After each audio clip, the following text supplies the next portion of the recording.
Welcome back to episode 96 of the Disorganized Business Club podcast. My name is Alex. I'm here as always with Adam. Hello. And Cam. Hey. And we're a group of Ottawa-based players who play just about anything and everything we can qualify for. We talk about decks, tournament stories, just about anything to help you and ourselves get better at Magic. Oh, yeah. We're back. Hell yeah. Another week. Another team tournament victory for your boy, by the way. Yep. It was myself on Standard, Adam on Legacy, and our friend Curtis playing Modern. We played in the Wizards Tower Team Trios Open Qualifier. As D.W. Curtis. As DW. Our team name was D.W. Curtis, yeah. Because you had to work. Yeah. Because we were going to play it as a DWC team, and you were there, so we had to bring in Curtis, who just sucked anyway. No, I'm just kidding. Yeah.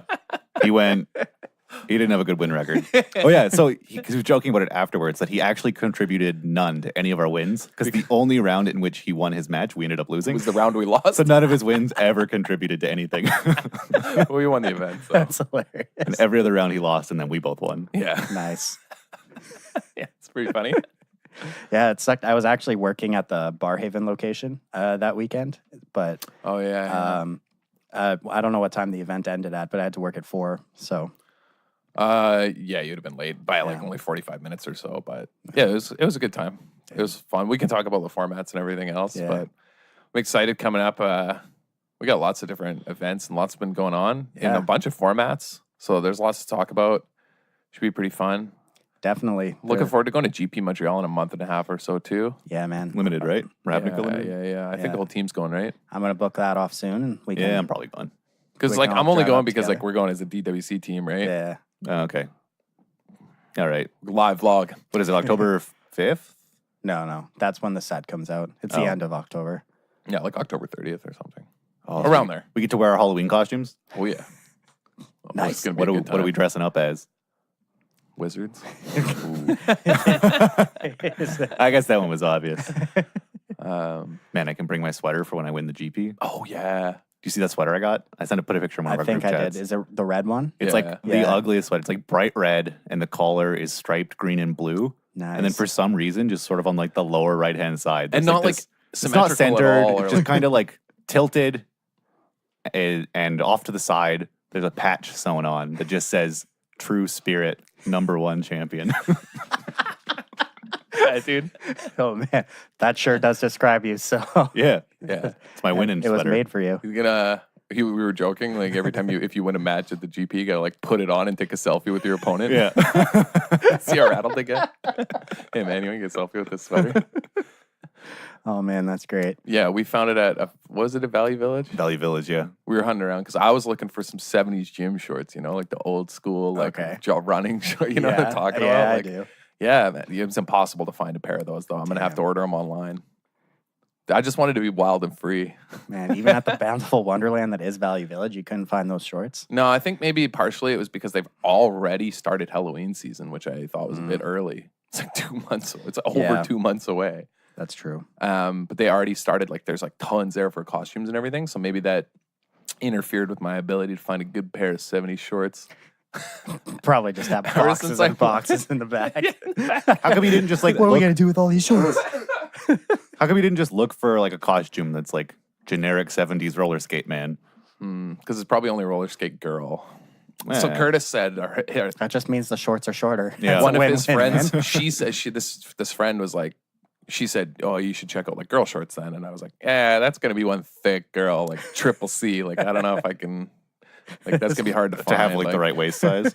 I'm just a big dude. Like, I'm like Yeah. 6'3", like, you know what I mean? Like, what do you want? Like, Yeah. I don't know. But like, I want the shorts to be short, but 6'3" means they're going to be like real short. You just need to get shorts and cut them shorter. Oh, a cutoff? Yikes. I don't know. Learn how There's to a like. line we don't cross Yeah, here. dude. What do you want? What's it to rock called? some man? cut off denim. What's it shorts? called when you like remake the body? Is that hemming seams? I don't know the words. Oh, yeah, you could have them. That's a lot of work. If anyone knows where I can get some cheap 70s gym shorts online, ship a link, please. I really hope someone ships us a lead. I'll wear Like, them to GP Montreal. Oh. Distract my opponents. man, we'll all wear matching ones. Yeah, you gotta get the tall socks too. You know, We're just Yeah. ordering custom ones with like DWC across the butt. Oh, We could make that happen. yeah, we could definitely Yeah. make that happen. I'm about that. That would be funny. Damn. headbands too. I have a sweet old green strongbow headband I used to wear all the time when I'd lift because I never wear contacts, and so when I'd lift weights, like when I go to deadlift, you have to look down, so I'd have a strongbow. I had a strongbow headband that like kept my glasses on my face. It's just so nerdy, man. Man, we have a couple months to plan for it. Yeah, easy. Someone ship us the link, check or us it's not out happening. Come check us out at the GP when we're just looking fresh. Speaking of GPs, there was a modern GP this past weekend in Prague. Do you remember like a month and a half ago when we were like, oh, we'll do a whole episode about the Hardened Scales Affinity. Hardened Scales, and it's so busted, and like our friends, Matt is the Moto Trophy leader, and like just smashing with this deck. Yeah. And then we just like kept getting sidetracked by having different guests on, and then like the Pro Tour. Yeah. Man. Should have listened to us like a month and a half ago. And then like all these like articles came out like in the last couple of weeks that were like Hardened Scale Affinity bust. It's like, yeah, we've been saying this for like a month and a half. I mean, the listeners are used to it at this point as just being right all the time. I mean, you predicted Hardened Scales Affinity as the modern deck for the Pro Tour. Yeah, which I guess you were just a little early on that. I was too early. No one even showed up with it. Yeah. Like literally, no one even showed up with it. But on the Pro Tour when we picked our top decks, I said in modern, like if people know about Hardened Scales Affinity, it should show up and win. Man, Pro Tour players just need to start listening to this podcast. Yeah, clearly. Well, like we'll get into it later. I think they can't help it because like modern moves so glacially. Yeah, and people who play modern get stuck in this like weird mindset. There's like it's even worse than in draft and standard where people kind of have these boxes they put cards in that are like playable or unplayable, and they automatically write things off, and they never like revisit it in light of new cards because it's just like a ease of life thing. Like you have to filter somehow. There's so much information. Yeah. And in modern, it's even worse. There's even more cards that you have to sort through. So people just like are even more hesitant to change or reevaluating. Yeah. Yeah. Legacy's similar, right? I think it's even slower. Like it just doesn't move. Like it takes like, it moves once every year. Once every banning. That's it. Like it just doesn't move. Yeah, that's true. Right? Like the adoption of cards in Legacy takes forever. It happens, but oh man. I mean, there's just not really enough events to, people aren't trying to move the format forward really because there aren't really any events. So why would you bother? Yeah. Well, the crazy part though, right, about modern is like there's tons of modern events. Yeah. How does it still move so slowly? Like it just makes no sense. I mean, it's been moving. I don't know. So I didn't pay attention to modern when I was first getting into playing Magic, around when it was like when Twin was still around, and I think Pod got banned shortly after I started. But was it like moving as quickly as it is now? Because like this Bant Spirits deck is new. Someone was trying some Bant mid-range decks. Like new. Hardened Scales is kind of new. Like the Bant Spirits deck isn't new. It's been around for a while. It just hasn't been good. Yeah, really at all. Caleb did win an online like event with it, or top 8 like mocks with it like a year ago. Yeah, like it's been around just since Supreme Phantom got printed. It kind of that second 8 lords. But I guess my point is that like even in the last few months, like Mardu rose and dropped off. Like it's been changing more than I expected it to without bannings. Because nothing really got banned or changed that much. That Death Shadow just like kind of disappeared for a while. Right. And now it's like, kind of bad. Like it's been shifting. And maybe I've just noticing this more because I've been paying more attention to it. But no, it definitely has. Yeah. Well, yeah. Think about how even decks like Blue White have been adopting Terminus. Blue White's a whole new deck now. Yeah. Blue White played.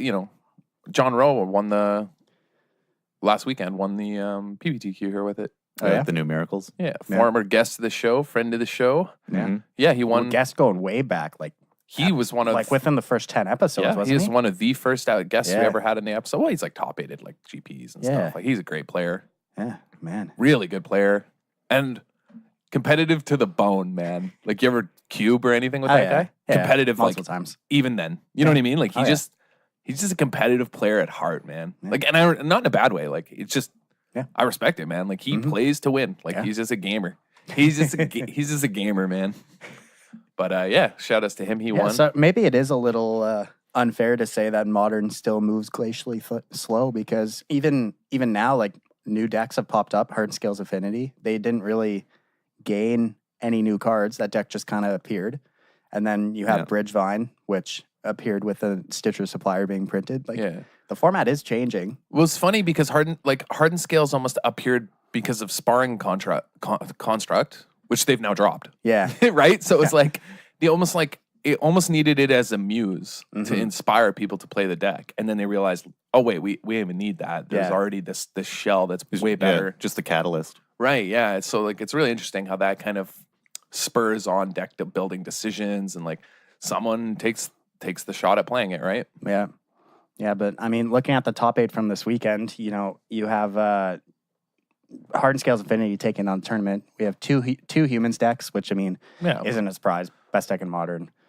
Very consistent, good, solid deck. 2 Bant Spirits decks. That's a bit of a surprise. Yeah, sort of. Unless you think about like how much of it was played at the Pro Tour. Remember, like a lot of there was a decent amount. Yeah, right. Wasn't it like 8 or 10? Like it was a lot of people played Bant Spirits. It was a bunch of the European teams played it.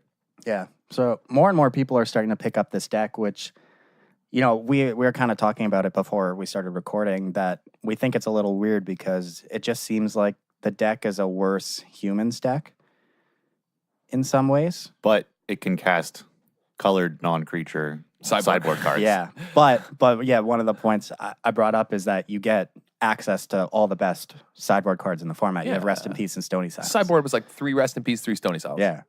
And like those cards are nuts. You're just going to win games in Modern based off those cards. Yep. It doesn't matter what your deck's doing. And I mean, in this deck, you're a Coco deck, you have a bunch of Lords. I mean, the deck's still very powerful, don't get me wrong. You can take advantage of these killer sideboard cards by actually presenting a fast clock. Yeah, and I mean, it has, I think also it plays 2 Worship, so it can win the creature matchups, no problem. Yeah, definitely. It has Geist of St. Draft. You just sit behind your hexproof creature in your Worship, and you just don't do anything, and just wait. Yeah. Oh, you figure something And your out. Geist of St. Draft gets real big, and then it can actually attack and it safely. just ends the game. Like, So, yeah, it's pretty interesting. Yeah. And I think it's actually, I wouldn't discount how good flying is either, because, I mean, we all know how busted flying is in Limited. Like, all these creatures fly. Like, it's probably just steal games, just you can't block anything, right? Man, this flying mechanic's nuts. I should build a constructed deck around it. And then like KCI top 8'd, not surprising. Yeah. But like, I don't think this deck is like and I said this before, I said, if there's a version of Dredgevine people find, Alex and I still probably think this in some way, like there could eventually be a version of Dredgevine where we were like, all right, like get that thing out of here, you know, like. But we said on that same episode that KCI is probably not bannable because there is enough ways to beat it, and it's not dominant. And I think it's in the place where like 1 copy in every top 8 is totally fine. Yeah, I think that's totally okay as well. Because I mean, if you're gonna ban a deck just because it puts a copy in every top 8, like you have to ban humans. You have to ban like Tron maybe. Like there's no Tron in this top 8, but Tron usually shows up. Why is there? I mean, Tron had a good weekend at the SCG. Which was also this past weekend. It finished second. I think she was the last undefeated player in the Swiss as well, playing Tron. I miss that coverage for SCG just because I was playing which is weird. But also, there's an Infect deck in this top 8, so shout outs to that player. Yeah. Because it's been a hot minute since you see Infect. There was a ton of white blue control in the top like 10, 16, 10 to 18. Yeah, there's like 9 of them or something. I was trying to count. Like, that could have very easily been like a bunch of them in top 8. Yeah, it was close for like GP Prague to just actually be like 6 out of 8 decks in the top 8 were blue-white control. If you look at the list, because like Cam said, like the 9th to 32nd deck lists are just overflowing with blue-white control. Oh yeah, there's a ton. Like tons. Like it's actually ridiculous. Yeah. Are they all like the new what is it? 12th version or? Sorry, can you? It's like, I'm trying to see, but it keeps going. Yeah, it's 12th, 13th, 16th, 17th, 18th. It's 10th, 12th, 13th. Yeah, 16th, 17th, 18th are all blue-white control. Yeah, then you have a couple more copies in the top 32 beyond that. Man, yeah. The deck's good. Yeah, it's a huge performance. I think it's probably a sign that this deck is one of the best decks in the format. Yeah, it looks like they're all Teferi Terminus decks. Well, that's just the standard. More Jace than Teferi actually. In this. Yeah, but I mean, they're still Teferi. Yeah, right. But more Jace. You need Jace is better in this deck actually than Teferi. You think so? You got to put your Terminus back. You have to put your Terminus back. Yeah. Okay. Yeah. Sure. That's right. Yes. Yeah. Yeah. No, all these decks look very, very similar. Yeah. 3 Jace, 2 Teferi, Snapcaster. Yeah. Terminus. Search for Escanzo, which is like nuts. Yeah. Deck's good. But Actually, I didn't realize this. Blue White Spirits won the SCG Open, which it's the same deck. You're just not playing Collected Company. Yeah, and he's playing like Kira, Great Glassspinner, and Thalia, Guardian of Thraben. Yeah. Yeah, I wonder which version of that deck is better, because both play Aether Vial, but obviously Bant, you just get access to Collected Company. I don't know if you're playing any green sideboard cards. You're not playing any green sideboard cards. Clank. All you're gaining is 4 Noble Hierarch and 4 Collected Company. Yeah, and that guy's playing 4 Rattle Chains. Yeah. Dude, I'm a big fan of Rattle Chains. I know Played that card a lot, even when people told me it was bad. I know you did. I mean, the card's actually pretty good. Yeah. I mean, especially if you're playing Spellcaller. Yeah. I would imagine so. It's just a 2/1 negate. I played a lot of Spellcaller actually recently. Yeah, it's a 2/1 negate. Yeah, I don't know, man. This Spirits deck, it's real. Yeah, it's definitely real. I mean, I think any sort of like creature pressure Aether Vial decks are good. Like these are all just like in the ancestral spirit of like Merfolk, right? Like they're just trying to tempo you up. But Merfolk used to have to be worse at it because they used to have to play like Spellpierce main. Honestly, I think I like the blue-white deck better because you get to play Mutavault. Yeah, that's pretty big. If you think about these like creature tempo decks, it's really just a story of evolution. They started out as actual fish. They climbed onto land and became humans. Humans being the best deck got hated out, and so kind of died. And what's left over is spirits. Holy moly. The aquatic ape theory.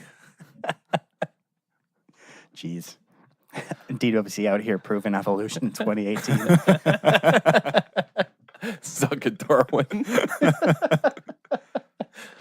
Yeah. Yes, I mean... Ma'am, I will say these are pretty reasonable looking modern top 8s. Yeah. I will give it up. Speaking of not GP, but you played some modern. I played some modern last night. Did you regret it? Did I regret it? Well... Because usually you come on the show and you're question. Like, stupid format, shouldn't have played last night. No, like the first round I played against Affinity, and he just mulled to like 5-4 both games, and I smashed him with Walking Ballista, so they weren't really games. Round 2, I played against Mono White Life Gain. What's the name? Hey, Soul Sisters. Soul Sisters. Holy, I forgot that deck existed. And I just like does nothing in. I smashed him. Yeah, it wasn't. We're really games. Deck. And then round three, I actually played a really fun and interactive, which is weird to say, a matchup against Eldrazi Tron.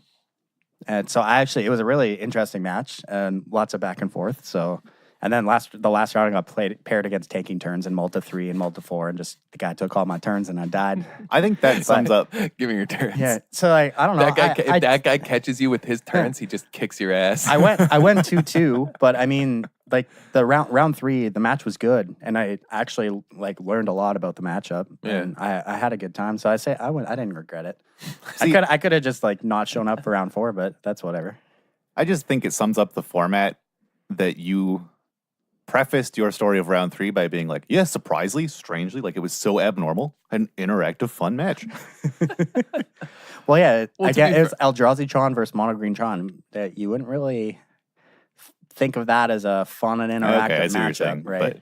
But it actually was. There was a lot of play with like Ghost Quarters and different like what's on the board and a lot of Thought Knot Seers and stuff. It was a good match and it was fun to play. So I had a good time. I also just mean in like modern looks good because like look at all these decks. They're all just creatures in interaction. They're all like Spell Queller and counters and like I don't know. People are just trying to interact.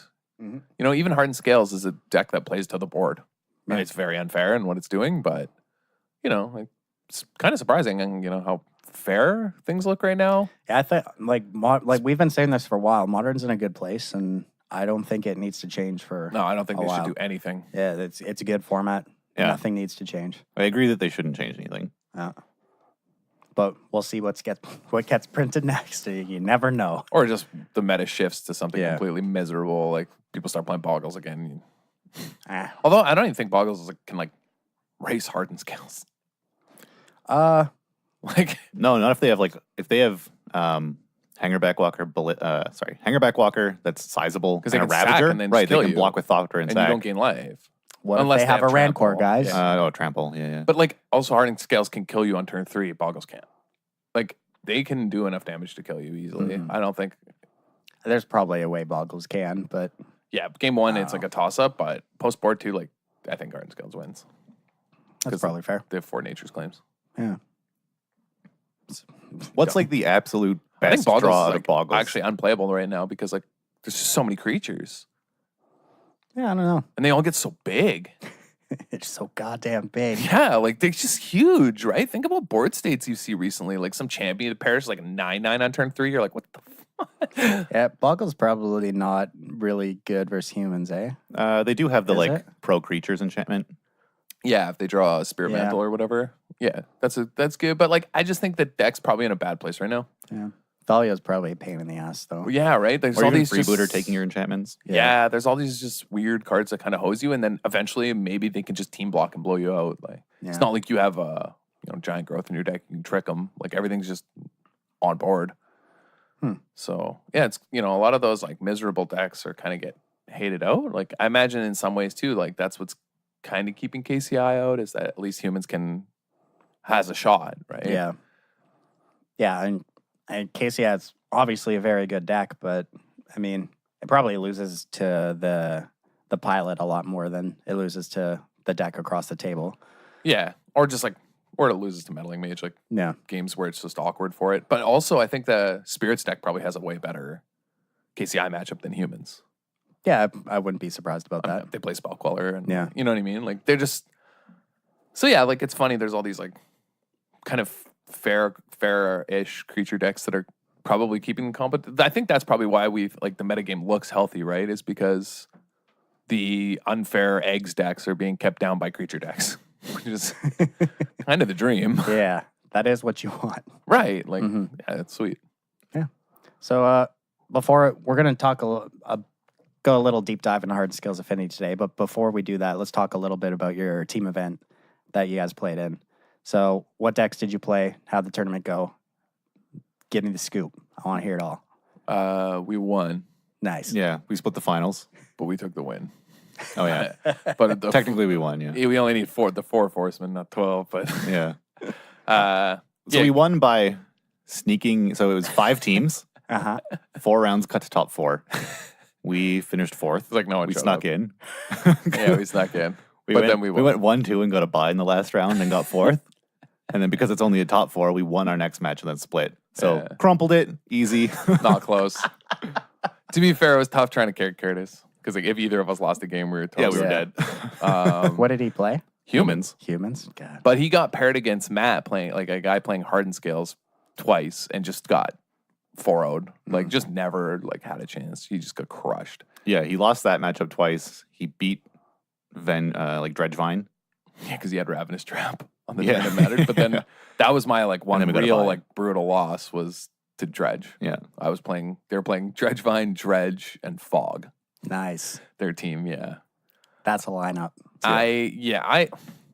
In Legacy it's so stupid, like playing against that deck because like they basically don't win if you rest in peace them. But you don't want to rest in peace them immediately. You want to wait until they have a kind of setup a little bit and then rest in peace them. And I mulled to rest in peace, or ideally I mulled to brainstorms and ponders in game 3, and I couldn't find any, and then stopped when I mulled to 5 with like no anything, but just lands and like a Snapcaster because I was like, well, I guess I can like block and kill his bridge from below with this Snapcaster mage, right? Yeah. Like that's what it's gonna do is a 2-mana flash creature destroy their bridge from below and block. Mm-hmm. And then I didn't find recipes and lost. But Okay, game well- 2 I had recipes and won. Let's talk about what you played, though. Oh yeah. Yeah, I played a brew. So the night before, Cam, I totally forgot the team event was happening. And Cam's like, yeah, Curtis is picking us up at like 10 tomorrow. I was like, for what? And I was like, oh yeah.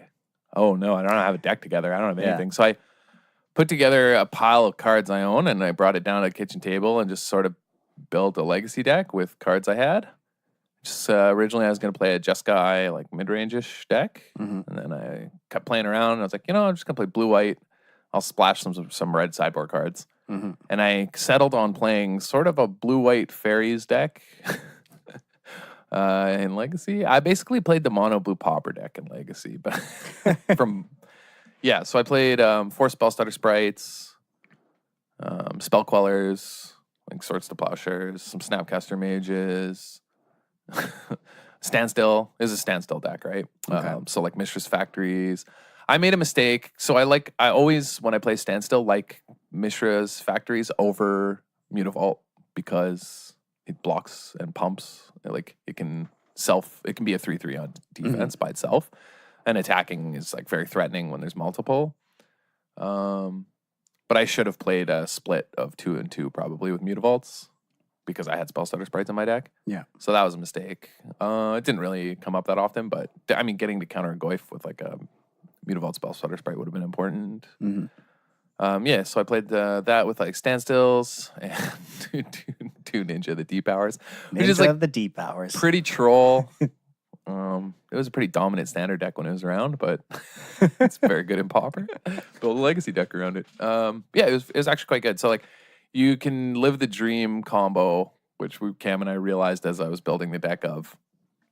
So what you want to do if you can live the dream is you spell queller them, and then you play a standstill, and then when you attack with the spell queller, you ninja the deep hours because that doesn't break the standstill. It's an activated ability, and then they get their spell back from spell queller, but now Spell queller says they may cast it. They may cast it, so now they have the choice immediately whether they want to break the standstill or not that you have, or just leave their spell in exile. Or just leave their spell in exile. So if you just need to draw cards or whatever, you just want to like draw. Well, you're gonna also draw a card off Ninja, so, and then also have a spell queller still in your hand. Jeez. Yeah. So that was pretty good. I got to do it I think about twice, but picking up spell starter sprite was hilarious. I sort of built my deck to beat Shadow.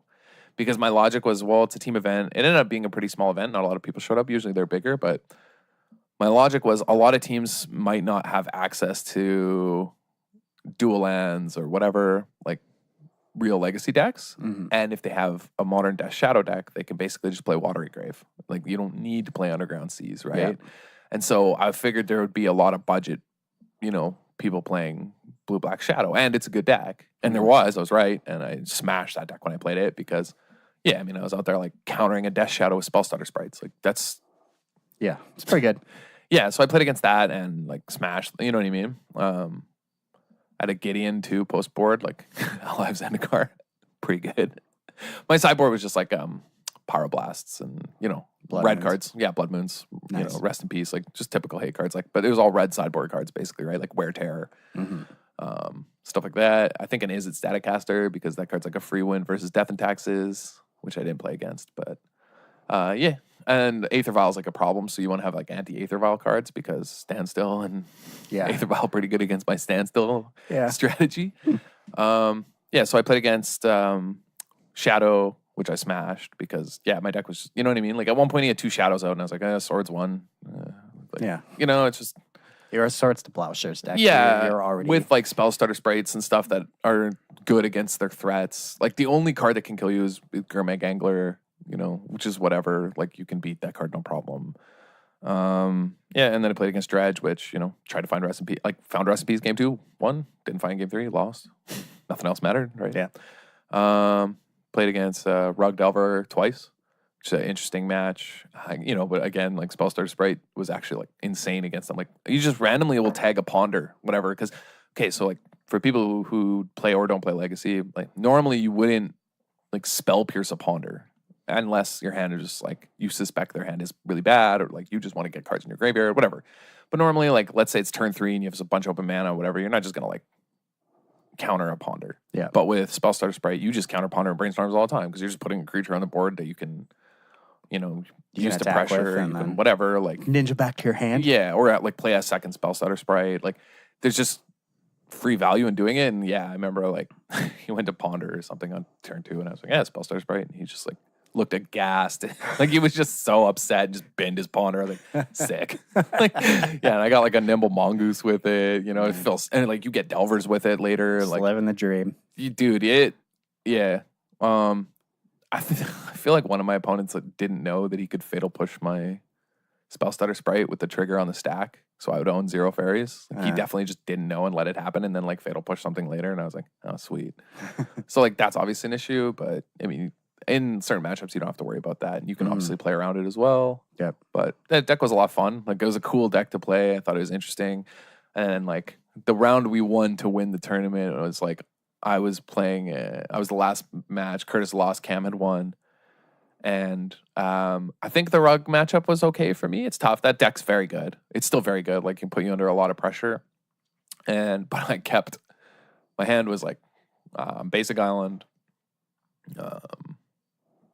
Flooded Strand, Wasteland, and then Brainstorm, Blood Moon, Rest in Peace versus Rug Delver. And I was just like, oh yeah, keep. I just like tried to play the turn. I saved my Brainstorm, obviously. Tried to like play the turn 2 Rest in Peace. He Force of Wills next turn, like Blood Moon doesn't have Force of Will. Game over. I'm like, sweet, fun, like fun and interactive, baby. Because he's Rug Delver, like that's it. Yeah, that's it for him. Yeah, just can't cast any card in your deck anymore except Lightning Bolt. Yep, seems good. Yeah, no.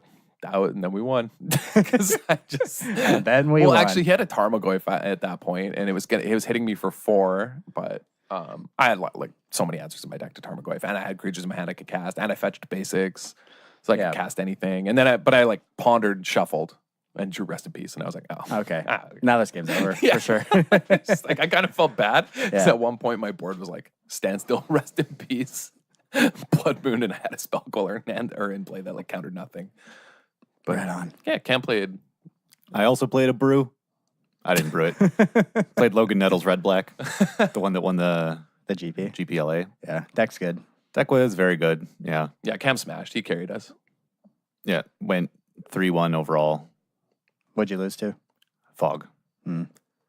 So I had been talking to a couple of people, and they were saying, maybe we even said it on the podcast, that like Fog preys on Red Black. They're Red Black. Yeah, we said that last episode. Yeah, a tad too slow. So I was like a bit worried about that matchup.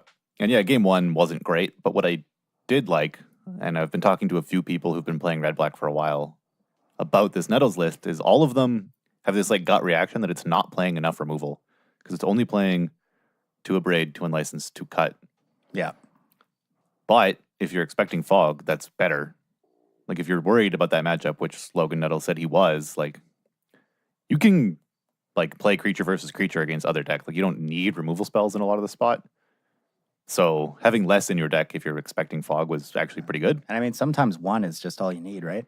Yeah. So that helped. Like game 1 wasn't great. I eventually lost just getting like fogged out. I think his draw was also pretty good. Like he didn't do much of like card advantage wise game 1, but just sort of had like fogs 4 turns in a row running. Just had drawn them. Game 2 though, like you get to board out all your removal and bring in disruption. I just had a fast start and he like stumbled on tap lands and died.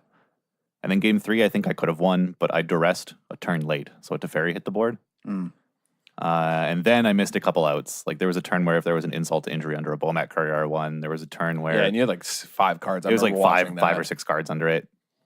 There was a turn where I did duress him, and he cast a Fog in response, and it only showed me 2 lands.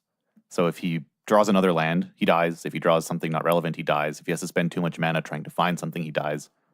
But he drew a Chart of Course, and then emblemed his Teferi and exiled like 5 of my things that turn. So that was a beating. But yikes, it was closer in the post-board games than I expected.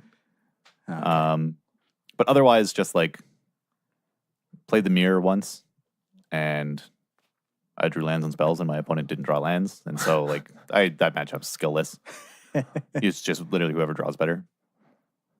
And then I played against Mono Red Wizards twice, and this was something that I'd also been discussing with some other people who'd been playing Red Black, and I was saying that I couldn't tell how that which way that matchup goes without playing it, because I couldn't tell like if the Red Wizards deck is combo-y enough and small enough to go under the bigger threats like Phoenix and Glorybringer, and maybe Red Black with less removal, especially this version, can't keep up.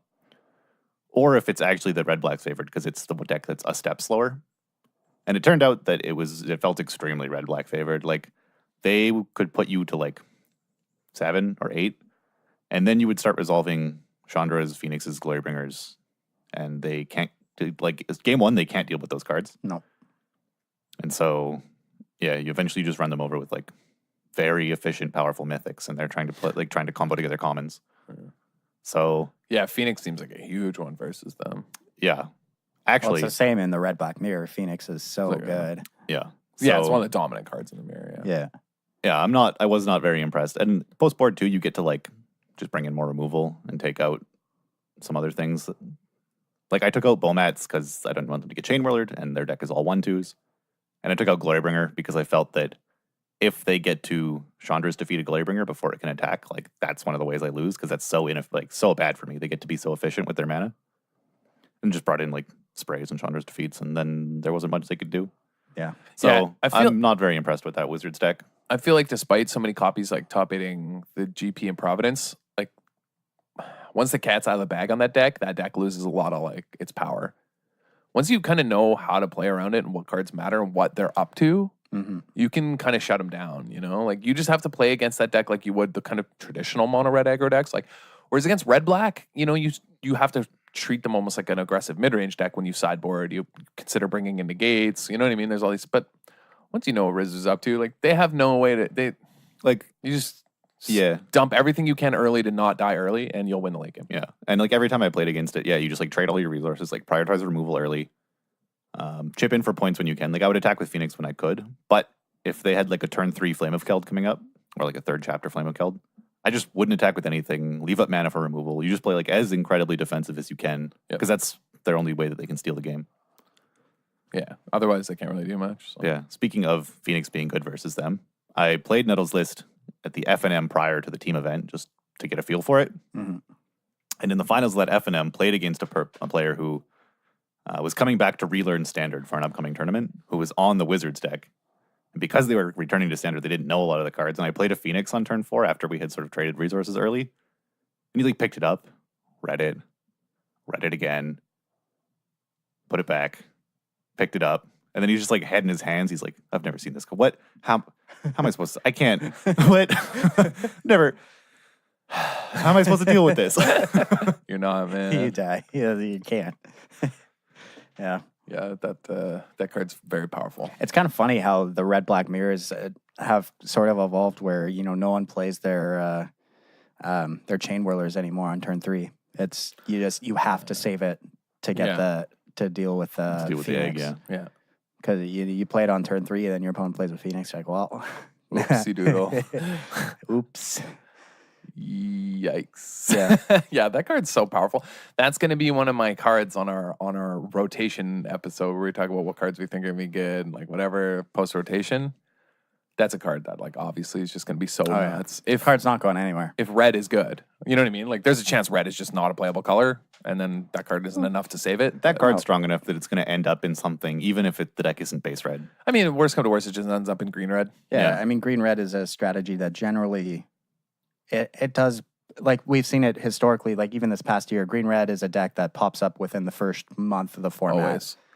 Yeah, the only issue is if the mana like, because like you want to be playing Llanowar Elves, and so then can you cast a double red spell on turn 3 with Llanowar Elf? Like that's going to be the issue, right? Well, we just need to know if there's stomping ground in this next set, right? Yeah. If is Gruul in the or something similar, like any I don't think it guilds? is. I think it's the next one. Oh yeah, I don't know. but any duel really. Yeah, would it's probably be like fine. if it can cast, then that's fine because you know what I mean. Like green red mid-range deck is fine. It loses a lot actually, but yeah, I mean like we'll see if like, that style of deck though. that card could end up like just not. It doesn't line up. Same with like Vraska's Contempt. It could be we end up in a world where like you don't need Contempt anymore. Like because people aren't playing Scarab God, Chandra, Hazoret, like those cards are gone, and you just don't need a 4-mana removal spell anymore. So who knows? Like Adam's saying, is like, I suspect even if it's not great, that like that style of deck, like just a green red stompy or whatever the evolution of the mono green stompy deck, though that type of deck is always good post rotation, just because none of the mid range or control decks know what they're doing with their removal yet. Yeah, that's why, right? And Phoenix is a card that like punish all their decks are tuned wrong, or they're playing inefficient cards, or they're not playing enough, or they're playing too many. Well, too many is not good. Or even if they're playing like 2 Metch removal, it means that they're not clocking you back, so you get to just draw into more threats. So you can take advantage of those untuned Phoenix decks. might be a card that's so inherently powerful that it will force a deck around itself. You know what I mean? Like we'll see play, but I don't know. It'll be interesting to see. That card nuts though is my point here. What were they thinking?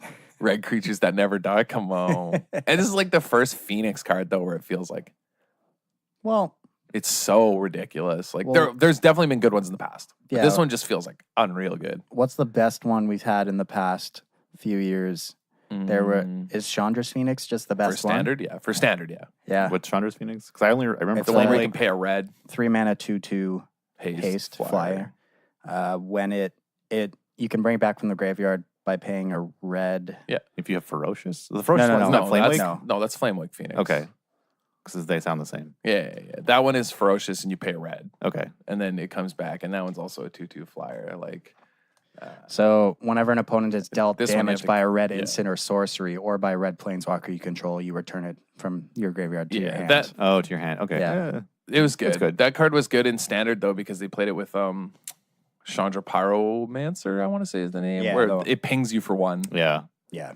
And so people would ping you for one to get back there. It was in like a big red deck, like There a big wa- red burn deck was with it- like Hellkite.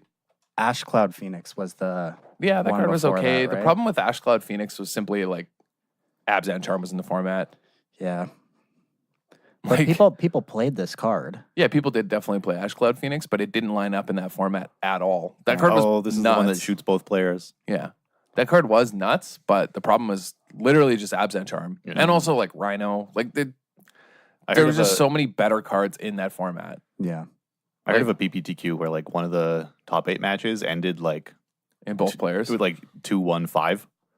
Like they had 5 draws. They had to keep playing games because like the guy would just flip an Ash Cloud Phoenix while they were both at 2 because like he was going to lose otherwise. Yeah. You can definitely do that.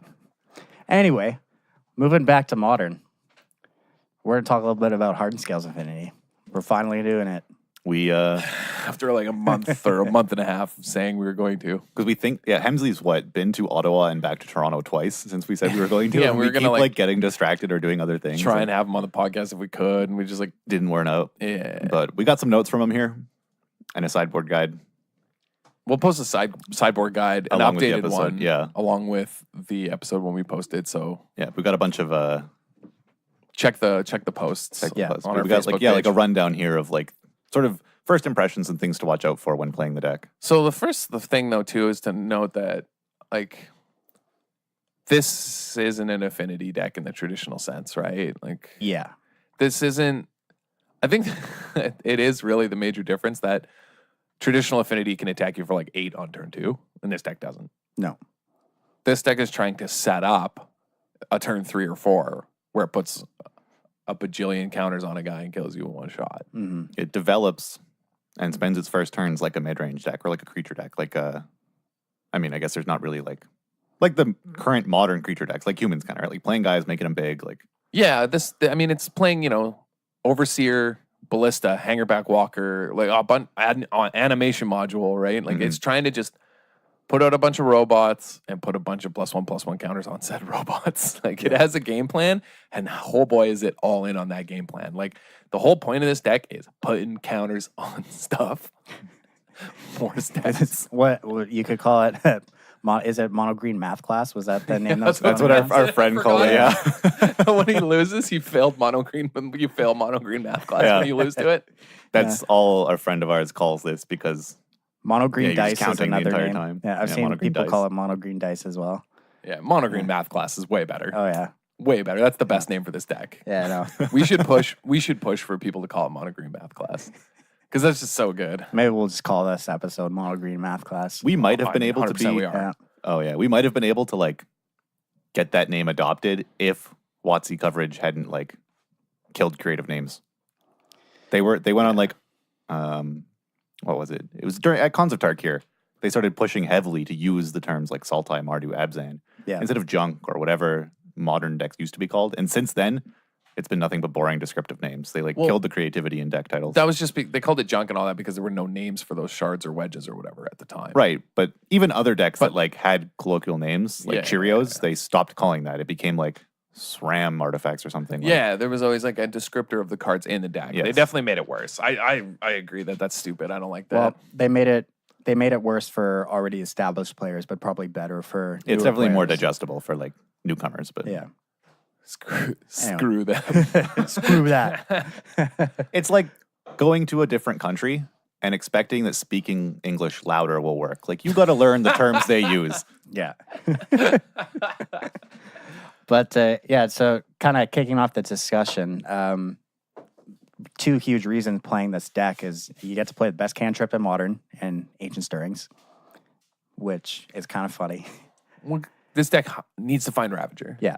Its most degenerate plays are all involving Ravager. Yeah, and Ancient Stirrings is like far and away the best cantrip in Modern, hands down. It's almost a tutor. It's It's close. It's pretty good. Yeah, and then you also get to play Mox Opal, which has been in the discussion for being banned for Well, so is Stirrings. Forever. Just playing two of the best cards. Yeah. Fast mana. Mox Opal is busted. We don't have to discuss why that card is busted.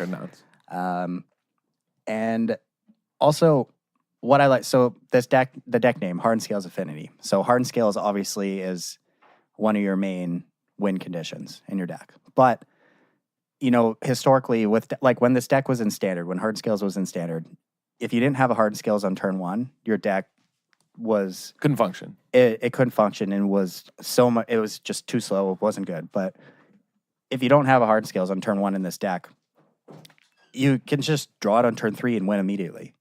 Yep. It's like obviously it's your best draws are when you have it on turn one, but you just still kill people out of nowhere if you draw it on turn 4 or 5. Well, yeah, because of its interaction with modular, right? Yeah. Like the fact that you can just play it on turn, what doesn't matter, whenever you play it, and then if you have Ravager, you start sacking artifacts, and it puts an extra counter per artifact sack, and then you just put them all in a ballista and kill them. Yeah, it doesn't have the problem with a card, you know, a card like Aether Vial.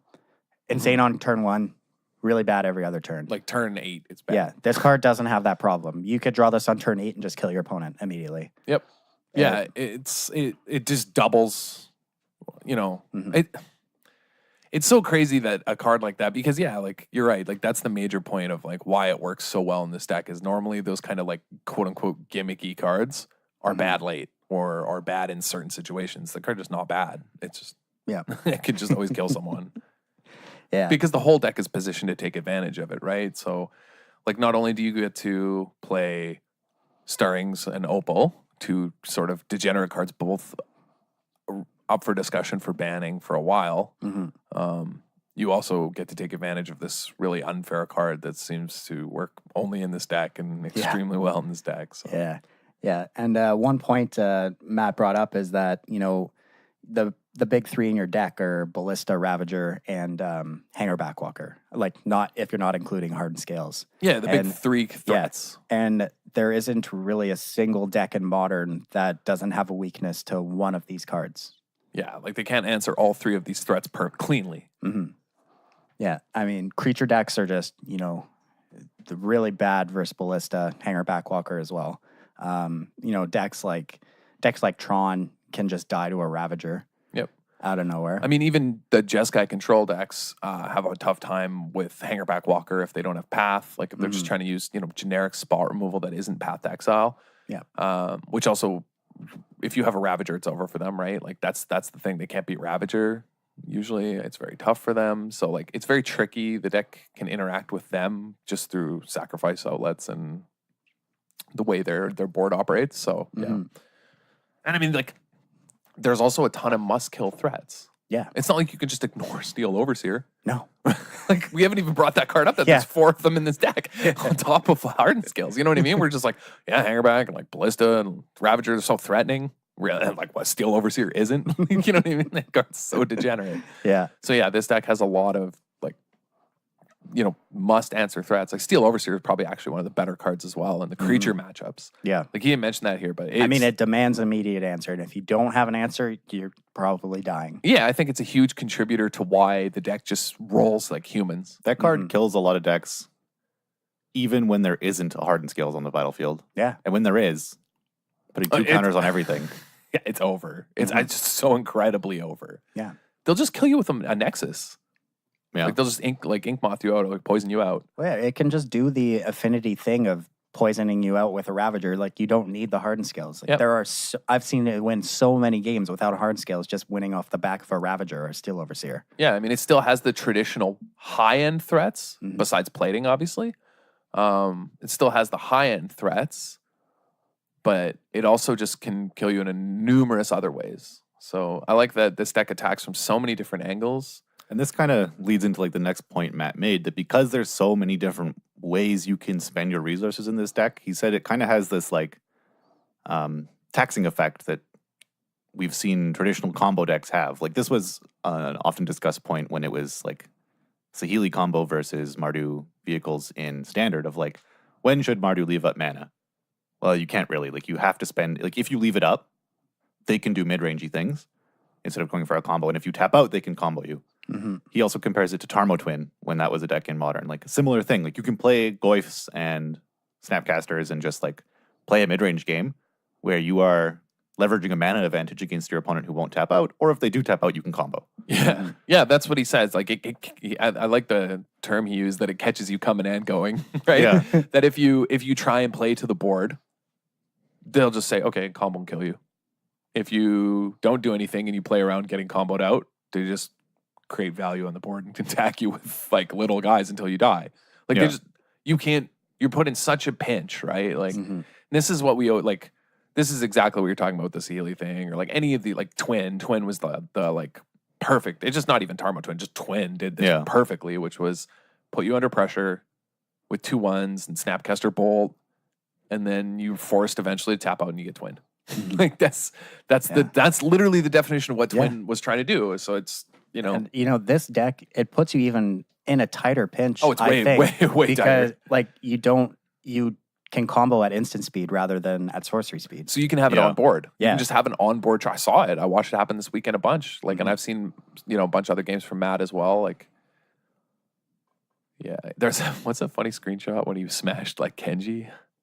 Oh, I don't Modern on stream, and it was just like someone in chat. Oh, yeah. So, but someone in chat was like, Hemsley's like the Moto trophy leader or whatever. Like that guy's a monster. Don't feel bad losing to him, Kenji. People in chat were like, nah. Yeah, because Matt was just playing Moto and got paired against Kenji, and after the match, went back to Kenji's VODs on his stream to like watch from the other side. And someone in chat was just like, don't feel bad. Like that guy's a beast. It's like Hemsley's a beast, man. Like you don't have a chance. Yeah. but like I was saying, Ravager allows you to combo off and kill people at instant speed. So it's that much harder to play against this deck. Well, yeah, like I watched a game. Curtis is it Static Caster, and Matt went to activate a Nexus, and he was going to poison him out, right? And Curtis is thinking, and I see it in Curtis's head as Curtis is realizing he's dead, because he's going to say, oh, well, like Matt's just going to attack, and if Curtis does nothing, he takes it. If he tries to ping it, he just sacks everything in response, kills him on spot. Yeah. And then I realized, oh, never mind, it's over. Matt also just has a Steel Overseer. Yeah. So he activates a Nexus. He's like, okay, activate Steel Overseer. Curtis like ping it response. Matt's like, cool, like sack everything, kill you. You know what I mean? Because one does nothing. Like it can just multiple ways set up the kill on board at instant speed. Like it's I think that's, which I mean, Affinity could do that exact same play, but my point is that this version of deck is just better at getting enough lethal counters. Yeah. Oh yeah. Yeah. Yeah. But yeah, this point about it like kind of doing this pseudo tax thing where it plays mid range and combo, I think is maybe the most important, or maybe second most important thing to keep in mind when you're playing the deck. Like if you are constantly trying to combo every turn, like you might be making a mistake because there's turns that you just don't have to. Yeah, but it's funny. His next point, he's saying common play mistakes. Just laughing about this. Common play mistakes include not calling the big three: Hangy B, Walkie B, Arky B. Yeah, you got to refer to them by that. Because really, he's like, you just have to check for lethal every turn, because chances are it's there. Like we saw it this weekend in the finals of the Grand Prix. The Affinity player missed lethal. It was a turn 3 lethal. Turn 3 lethal with Inkmoth Nexus. I just completely missed it. And like it's usually there if you just kind of take a few more seconds and look for it with this deck. Well, yeah, it's like I said, I'd watch Matt play this. I was talking about this before we recorded. I was watching Matt play this weekend, and every turn he would just stop for a sec and just reassess and make sure he wasn't missing lethal. And then often it was actually like, oh, never mind, like he's dead. Like, and because all his games only took 3 or 4 minutes because he would just smash everyone so fast. Yeah. Well, yeah, he says in his notes, he's been playing the deck for a while, and he's still surprised at time that he can just kill people in spots where you wouldn't normally think so.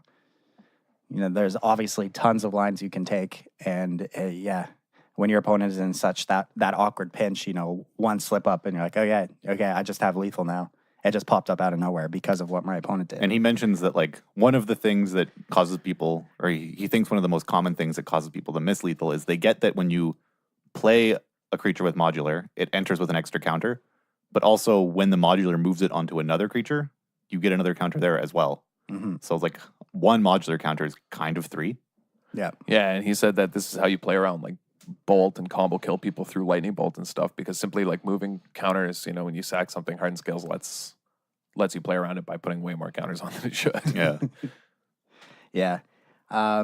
He does talk about a few play mistakes though. Trading resources too early, because the deck is really, it's a sum of all its parts.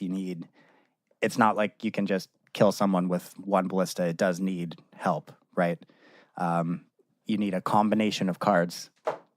Oh, it's a combo. It is a combo deck. But yeah, like trading a 2/2 hanger back for a 2/2 or something early, like that's just he said it's not worth it. Like you Yeah, have to like take damage and just like stock. This is what we were saying. This is like the reason that drawing Hardened Scales late in this game, in this deck, is still fine, is because you've stockpiled a bunch of resources. Yeah. If you've traded them off early, now you're making your Hardened Scales into bad top decks, and now you're just neutering your deck. And your deck just does nothing. Yes. Like the whole point is that when this deck comes together, and it doesn't need that many pieces and can put them together consistently, that when it comes together, it creates something that is so much more powerful, than the sum of its parts. Like it's doing something that people just can't interact with, and eventually they just get overpowered. And it doesn't take long.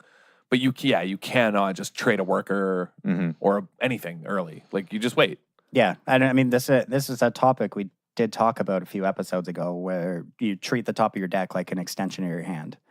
I don't remember which episode it was, but you have to play. You have to play to the draws you could have, and by not trading off, your small, maybe your Arcbound workers early or other small things like that, you're giving yourself more.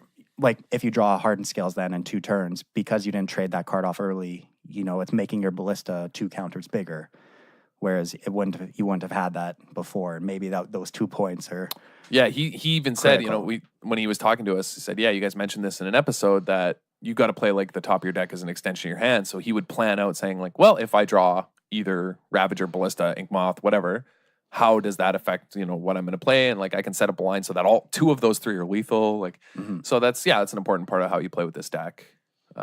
Again, he is often reiterating how powerful Stirrings is in setting all this up. So I imagine, I'm curious, I would have to ask him, but I imagine that there are times where you almost want to wait on your Stirrings, depending on what your hand is. Like develop your board, then Stirrings. Don't just Stirrings on one. Like develop first, then Stirrings. Yeah, because you want to maximize your Stirrings. The Stirrings are a lot better when you know exactly what you're looking for. You're not just kind of picking up the top 5 cards of your deck and like, well, this might be good, this might be good. If you have an idea in your head already which card matters and which one you're specifically digging for, your Stirrings are going to be better, right? Yep. So, especially like, say, if you're on the play against an unknown opponent, he mentioned that the like Hangerback, Ballista, Ravager split, one of those will kill any opponent. But if you don't know what your opponent is yet, like you could probably just wait, figure out what they're doing, and then find the one that kills them rather than gambling. Yeah. His next point is him agreeing with the primer that Ari Lax wrote, saying that in the blind, you usually want to develop your 2 drops in the order of Steel Overseer, then Hangerback, then Ballista, and Ravagers last. Yeah, Ravager you want to like, which makes sense because your Ravager it has the most potential when you have the most artifacts on board. Yeah, so. Exactly. Yeah, that just makes sense. Yeah. But yeah, he knows a lot about this deck, obviously. But getting to the matchups, which I'm sure a lot of people are curious about. So with humans being, kind of the best deck in the format, common knowledge, everyone kind of agrees that humans is top dog.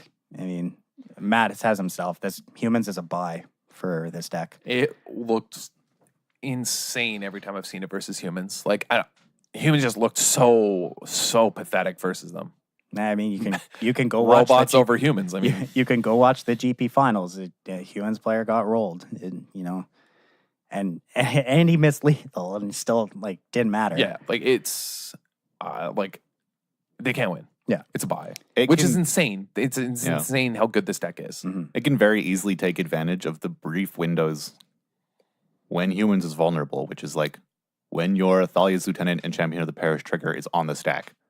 Those, like, you have a lot of power sort of in like floating, but this deck can just at instant speed put some counters on a Ballista, one that, and now all your triggers are gone. Yeah. And you have nothing. Yeah.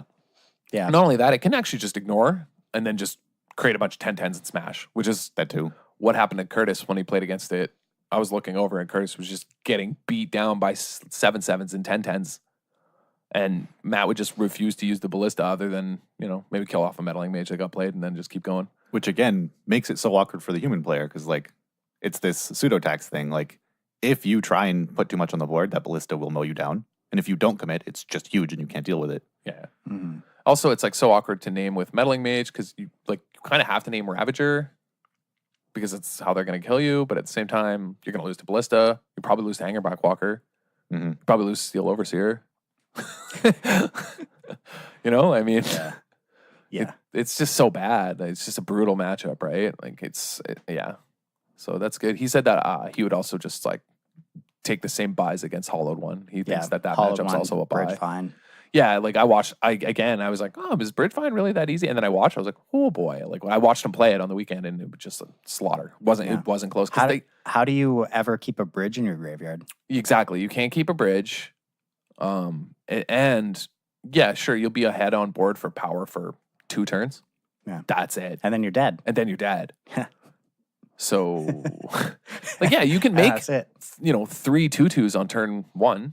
You can hit them for 12, but then you're dead. Yeah. So, what more do you need? Right. So it's the deck's very good. So really, like, pretty much every creature deck is automatically a dog. So think about the affinity mirror. How does a regular affinity deck ever beat this deck? They can't. In a million years. They no have. way. They also get 4 Nature's Claim in their sideboard. They're a mono green affinity deck. Yeah. I mean, do you even need that? Like, walking ballista is good enough. So is Hangerback Walker. Yeah. Hangerback Walker's a beating. It's a nightmare. Yeah.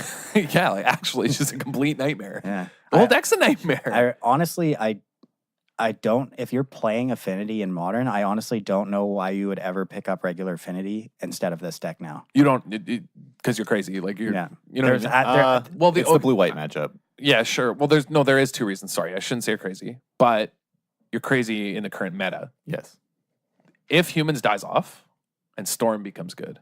Okay, yeah. You know what I mean? Yeah. Storm is a bad matchup for Hardened Scales. Luckily, the best deck is Humans, and what's Humans designed to beat? He also does say that blue-white is horrendous because of Terminus. Literally just because of Terminus. The switch to Terminus from Supreme Verdict ranched the deck in some ways. However, it was still bad even when it was blue-white with Supreme Verdict just because of detention spheres and paths. Like, they just have lots of ways to be annoying. Yeah.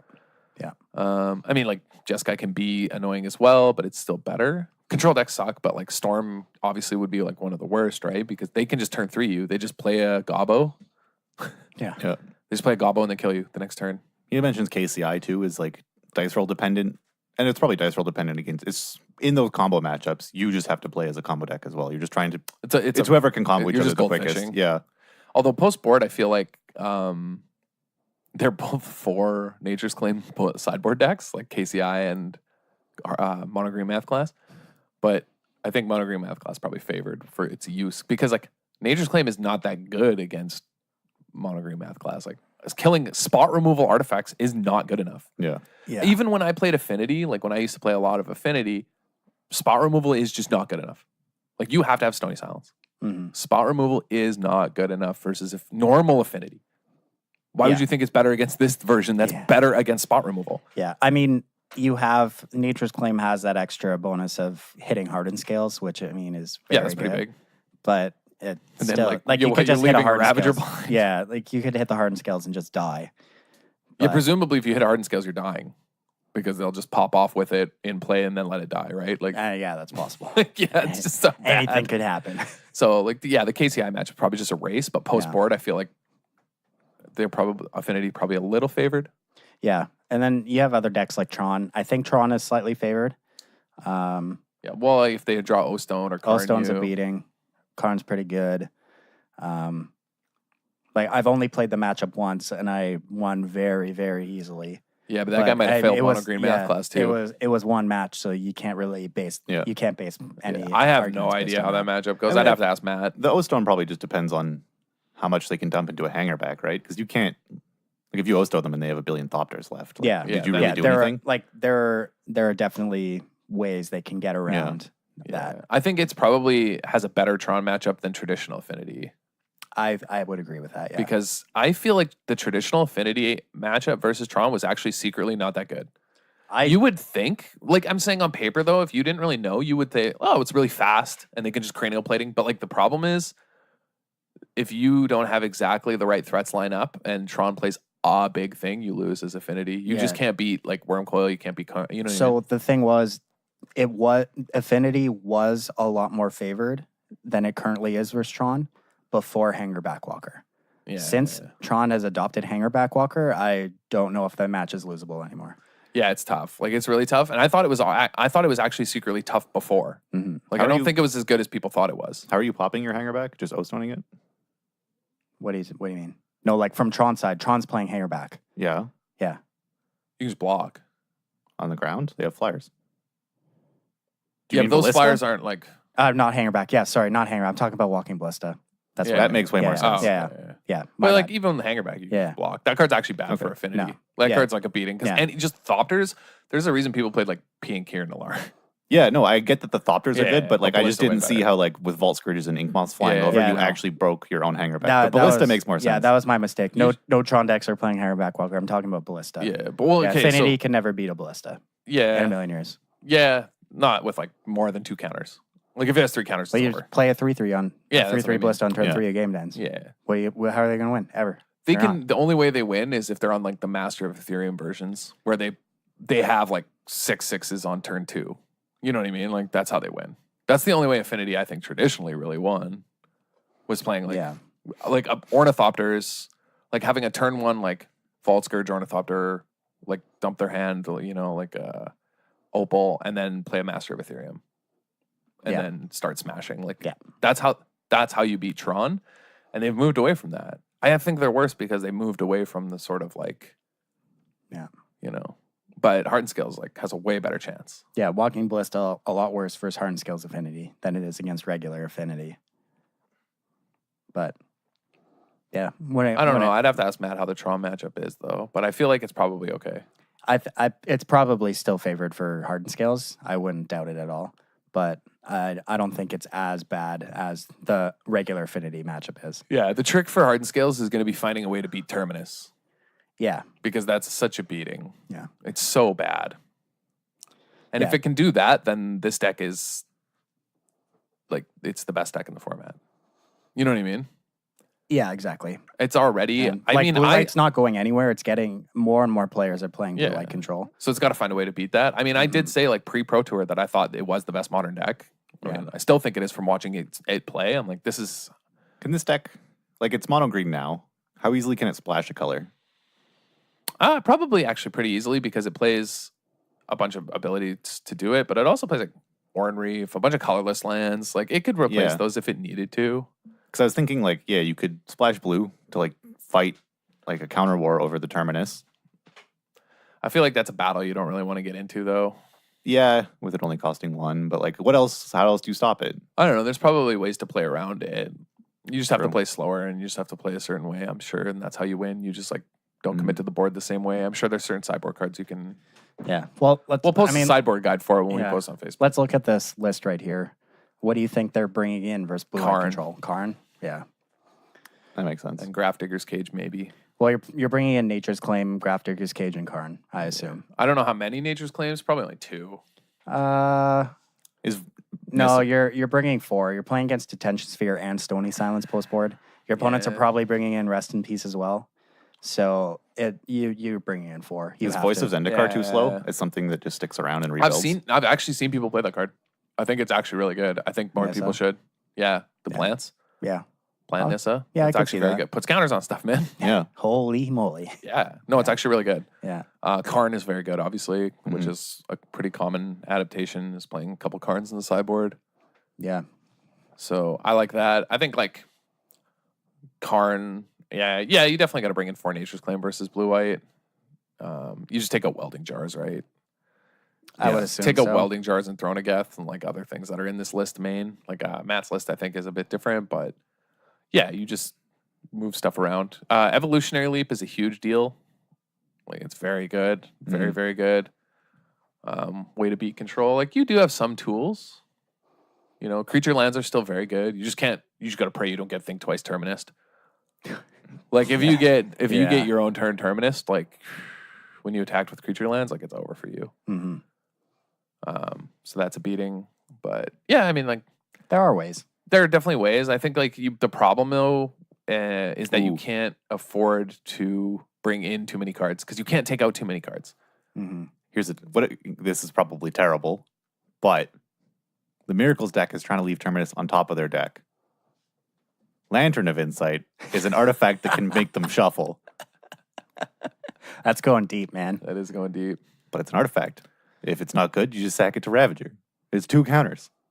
Holy. The problem I feel like is like the blue-white deck in Modern doesn't often actually know when its terminus is coming. But you have a Lantern. Yeah. But then you can think twice in response, which is a beating. Yeah, Wait, but, what if it's are on you gonna do but if- if it's on your turn, you wait until they think twice. And also, like, what are you going to do? Board into 4 lanterns? Yes. Yikes. Well, instead of Welding Jar. Yeah, but but and also what- like 4 nature's claims. what like, slots are you giving You know up? what I mean? Like what sideboard slots are you getting? Like that's just not. Yeah. Well, I mean, I said it was probably bad, Yeah. but it's an idea. Because at least like the thing with like modern sideboard cards is they have to apply in multiple matchups. You can't have a single matchup card in modern. You just can't. Okay. Like there's just no world in which that's acceptable. Like your nature's claims come in a ton of matchups. You bring them in versus burn. Yeah. I'm assuming you bring in your You nature. probably actually don't care like- about burn. You probably just win them for free. But you You're can if you bringing want. in Nature's Claim versus every deck that could possibly sideboard a Stony Silence. Yeah, of course, because it's the only card that can beat you. Yeah. So like you bring in, you just bring in 4 versus every white deck, just Mhm. to be safe. Yep.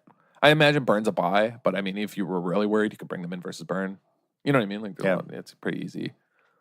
Yeah, I mean, burn. This burn- deck can't lose to burn, right? I don't think so. I mean, Burn does sideboard Stony Silence sometimes, doesn't it? Yep. Yeah. So, of Yeah. course, you're bringing in. Yeah. Also, like they probably can't beat Resolve Nature's Claim just gaining 4 life. You know what I mean? Hit my own worker, put 2 counters on this thing Right. for life. It's Yeah. probably good. Yeah. I would probably bring in the surgical extractions versus blue eye control. Yeah. I would think about it. I'm not sure I would, but like they play snap, like they play, you know what I mean? Like there's a chance that hitting a terminus is enough on itself. Well, so it really depends if you're thinking your opponent's going to bring in Rest in Peace. Because I honestly do think that most blue-white decks are going to bring in Rest in Peace versus you. They should. Yeah. So you're probably just wasting. Maybe the trick is to find something that you can play as the 5th and 6th Nature's Claim versus blue white because there's so much enchantment hate. What's that card? Green. There's like it's like, green 1-drop destroys. Nature's Claim is the one that gains life, right? Yeah. There's one that Yeah. just destroys something through Natural CMC or state. less. Natural Natural state, state. yeah. Natural state. Yeah. Yeah, that might be worth considering as like a 5th, man. Because like, I mean, like Rest in Peace, Stony Silence. There's so many bad cards for you. Yeah. I think 4 is enough, though. Yeah, maybe. At that point, you're giving up too many slots. In a format like Modern, Yeah, you're it's just trading a welding jar. Welding jar and like something no, else. but I think like, you meant you have sideboard slots. sideboard slots, sideboard right? slots. Like, Yeah, that's true. you have to make cuts and you have to give up somewhere. I don't think you want to cut any of the damping spheres because, Storm's one of your worst matchups and it has dual, it's good against Tron as well. That's an artifact too. It's Yeah. crazy. And it's an artifact, yeah. Yeah, that card's really good. Dismembers, maybe. Grafter's Cage, probably not. It's I don't tough. know. It's I don't tough. know. Honestly, I don't know enough to comment on what like the best sideboard. Yeah. Matt will. And so we're waiting for his updated sideboard list so we can Yeah. post it with the show notes, but he knows better than any of us. Yeah, definitely. Anyway, we can move on to the blowout. We're way over. Yeah, well, it was a long to talk about. This deck is Yeah. this deck is nuts. All right, Adam, give us your blowout. Yeah, I wasn't sure if it's like that great, but my friend thought it was really funny. It's pretty funny. Yeah. We'll Okay, tell so I am playing Legacy versus the Blue Black Shadow deck. And my hand is 3 lands. I already have 2 lands in play. My hand is 3 lands, Brainstorm, Standstill, Swords to Plowshares. My opponent thought seizes me. And I don't think his hand is very good otherwise. I have this feeling it's like all creatures. Because he had played a Delver on one, which I killed. And then he pondered, and I'm pretty sure he was about to play another creature. And I was worried it was going to be Gurmag Angler. It turns out it wasn't. That doesn't matter. And he thought sees me, and I'm thinking, all I can think to myself is, I don't think I can afford in this matchup to lose Swords to Plowshares. Like it's so good, right? It's the best card in the matchup. It kills Angler, kills multiple shadows, whatever. It's perfect. So I'm gonna brainstorm and put it on top of my library. And like, so what if I hit something else? Like Swords is just too good that I'm not gonna like not keep it. Yeah. So I brainstorm and I draw 3 lands. So now my decision to put back is my hand is 6 lands, standstill, Swords. Yeah. And I think about it and I'm like, well, maybe he doesn't play another creature. So I just put the Swords down and then the standstill on top of my brainstorm and just drop 6 lands. Yeah. And he just goes like, oh. And I'm like laughing. I'm like, yeah, my hand sucks, right? And he just passes. And I'm like, oh, he didn't play anything? Like his hand, what is his hand? Yeah. I don't know. And then I just untap and standstill and it resolves. And I'm like, what? So like, it was just such a good brainstorm because I was like, I got nothing. Yeah. Standstill, your turn. Like, so it's like perfect for me because he just like got stuck on 2 lands and did nothing for like turns while I played out. Yeah. I like, you know. You guys drew cards and just did nothing, fetched away a bunch of lands. Eventually, had to pop the standstill. But like, it was one of those moments where like the brainstorm was perfect because it made me look so weak. But I had like the perfect card on top that he couldn't do anything about because I think he had a daze in hand actually, right? And so it was my turn 3 that I played the standstill. So I played my 3rd land and played standstill, and he's just sitting there with a daze. Yeah. And just has to eat it, right? Like, yeah, dude, it was great. So it was a good brainstorm blow where you look, it's the classic, like, I got nothing. And then you just win. Because I don't know if anyone ever played against a standstill, but you basically don't win when that card resolves. I can't say I've ever played against a standstill. It's just 2 mana ancestral. Yeah. It's incredibly miserable. Because like their deck is designed to like win the like what happened actually is he popped it. I won the counter fight over what he played and then played another standstill and passed and then just started beating him down with Mishra's Factories. Like it's incredibly miserable. So it was a good blow. Yeah. Nice. Right on. All right. Thank you all for joining the club this week. Make sure as always you check out wizardtower.com for all your Magic single needs. Free shipping on singles in Canada. Check out mtgcanada.com for articles, puzzles, other great podcasts like the Commander's Brew. If you want to get in contact with us, you can find us on Twitter at DWC Podcast 1 or on Facebook at the Disorganized Wizard Club Podcast. Shoot us a message. If anything you want us to talk about on the show or expand on that we talked about, let us know. Send us your blowouts. We always like to hear blowouts to tell them on the show. And however you listen to this podcast, whether it's on Podbean, iTunes, any podcast app, leave us a review, rate the podcast, share it with your friends. Everything helps keep this thing growing and bring it to new listeners. We'll catch you all next week. See you later.